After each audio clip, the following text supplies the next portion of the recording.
Self-discipline. It's one of those words everyone respects, but almost nobody enjoys. We like the results of discipline, the confidence, the freedom, the calm mind, but the process? Waking up early, doing the work when motivation is gone, saying no when everything in you wants to say yes. The Stoics understood this better than anyone. They didn't believe discipline was about punishment. They believed it was about freedom. Epictetus once said, "No man is free who is not master of himself." Think about that. Freedom isn't doing whatever you want. That's impulse. That's addiction. That's being controlled by moods, cravings, and distractions. Real freedom is being able to choose what matters even when it's uncomfortable. Modern culture tells us the opposite. It says, follow your feelings, do what feels right. You deserve comfort. And comfort is everywhere. Endless scrolling, instant entertainment, food on demand, validation on tap. We live in the most comfortable era in human history, and yet anxiety, depression, and lack of purpose are everywhere. That's not a coincidence. The Stoics believed that comfort weakens the mind. Seneca warned about this centuries ago. He believed hardship was training, not because suffering is good, but because avoiding difficulty makes us fragile. Today, we call it dopamine burnout. The Stoics simply called it a lack of discipline. Different words, same problem. Here's a hard truth. You don't lack motivation. You lack structure. Motivation is emotional. Discipline is logical. Motivation says, I feel like it. Discipline says, this must be done. Marcus Aurelius wrote this in his private journal, never meant for the public. You have power over your mind, not outside events. Realize this, and you will find strength. He wasn't talking about manifesting positivity. He was talking about control. Control over your reactions. Control over your habits. Control over what you allow into your mind. Modern internet culture glorifies extremes. Hustle until burnout, or relax until you're numb.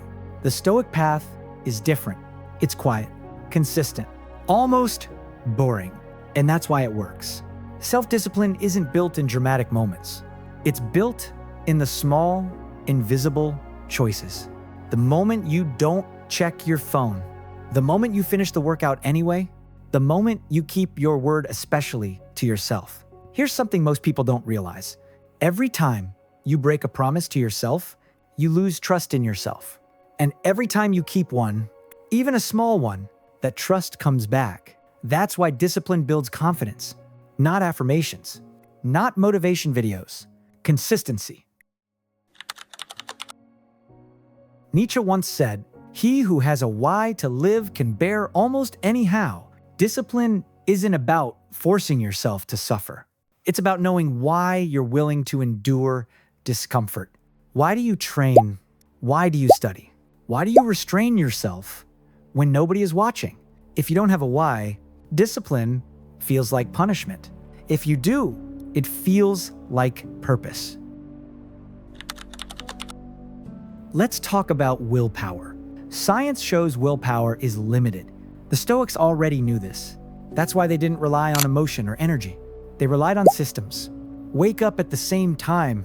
Eat simply. Train the body. Limit desires. Not because pleasure is evil, but because excess makes you weak. Self-discipline is choosing less, so you can become more. There's a modern myth that discipline kills creativity. The truth? Discipline creates freedom.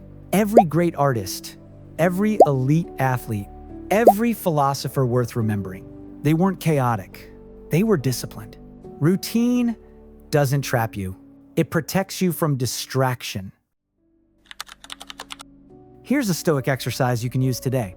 Ask yourself this: is this within my control? Your past? No.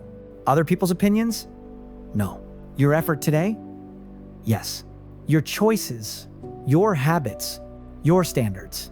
That's your domain. Everything else is noise. Discipline also means accepting reality, not complaining, not blaming, not waiting. Marcus Aurelius said, "Stop arguing about what a good man should be. Be one." No posts, no speeches, no aesthetic quotes, just action. You won't always feel strong. Even the Stoics admitted this. But discipline isn't about feeling strong. It's about acting correctly despite weakness. That's the difference between boys and men, between dreaming and building. Here's the part nobody likes to hear. If your life feels chaotic, your habits probably are. If you feel stuck, you're likely choosing comfort over progress. And that's not an insult. It's an invitation. Start small. Wake up when you say you will. Finish what you start. Do one hard thing every day on purpose. Not for motivation, not for aesthetics, for self-respect. The Stoics believed that at the end of life, you should be able to say, I lived according to my values. Not, I was entertained. Not, I stayed comfortable. But I did what needed to be done. Self-discipline isn't about becoming emotionless. It's about becoming unshakable, calm in chaos, focused in noise, strong in silence. So the next time you don't feel like doing the work, remember this. Your future self is watching, and every disciplined action is a vote for the person you're becoming. Choose wisely.